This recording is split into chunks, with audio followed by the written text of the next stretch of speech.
আসসালামু আলাইকুম রহমতুল্লাহ ওয়া বারাকাতুহু। কুয়েতের গিরগিরি সম্পর্কে অনেকে জানে না। গিরগিরিটা কি? এই গিরগিরি বিষয়ে আজকে আলোচনা করব। ততক্ষণ পর্যন্ত আপনারা আমার সাথে থাকেন। কুয়েতে গিরগিরিটা কি? অনেক ভাই জানে না। যারা পুরা তারা পর্যন্ত জানে না যে গিরগিরিটা কি। এই যে এসে পড়েছে গিরগিরি। এটা হলো একটা চকলেট। আর এটাকে গিরগিরি বলে, অর্থাৎ কুয়েতের বাচ্চাদের এই একটা চকলেট মেলা। রমজানের 15 রোজার পরে এই মেলাটা শুরু হয়। প্রত্যেকটা ঘরে তারা এমন ভাবে সাজ্জিত করে এই চকলেট, যেটা বহু টাকা, বহু চকলেট। এখানে তো শুধু অনলি এক পকেট, এখানে এমন কোন চকলেট বাকি নেই যে এখানে আছে। সম্পূর্ণ বিএপি চকলেট একটা একটা করে দেওয়া আছে, দেখেন অনেকগুলা। আমার ম্যাডাম আমাকে দিয়েছে এক প্যাকেট, এভাবে সবাইকে দেওয়া হয়েছে। তো প্রশ্ন যে এই এটাকে গিরগিরি কেন বলে? এটা কুয়েতের একটা ঐতিহ্য নাম, এটাকে দেওয়া হয়েছে গিরগিরি।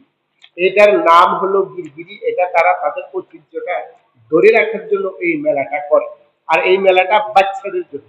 তো এখন বাচ্চারা শুধু মেলা করে না তা না, বাচ্চাদের মা বাবা আত্মীয় স্বজন কুকু জ্যাঠা দাদা নানি চাচা সবাই এটা করে। আর এটার পিছনে কোটি কোটি টাকা তাদের খরচ হয়। তাদের কাছে ভালো লাগে, টাকা আছে, কোনো সমস্যা নেই।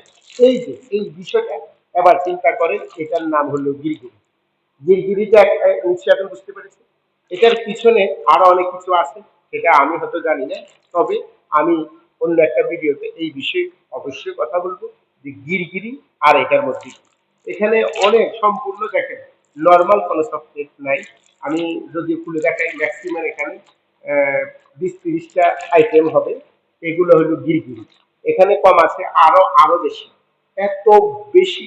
এক কথা হচ্ছে আমরা যে ছোলা খাই না, বুট, সামনে বুট নিলে যেরকম সুন্দর হয়, এরকম মানে ইফতারির মধ্যে যেরকম চারিদিক দিয়ে বুট বিভিন্ন নিয়ে বসে, এরকম এরা এটা নিয়ে বসে। বাচ্চাদের সাথে এরা খুব আনন্দ করে। সবাই ভিডিওটা শেয়ার করবেন। দীর্ঘ শব্দের অর্থটা আপনাকে আজকে জানলেন কুয়েতে। ভালো থাকবেন, সুস্থ থাকবেন। আল্লাহ হাফেজ।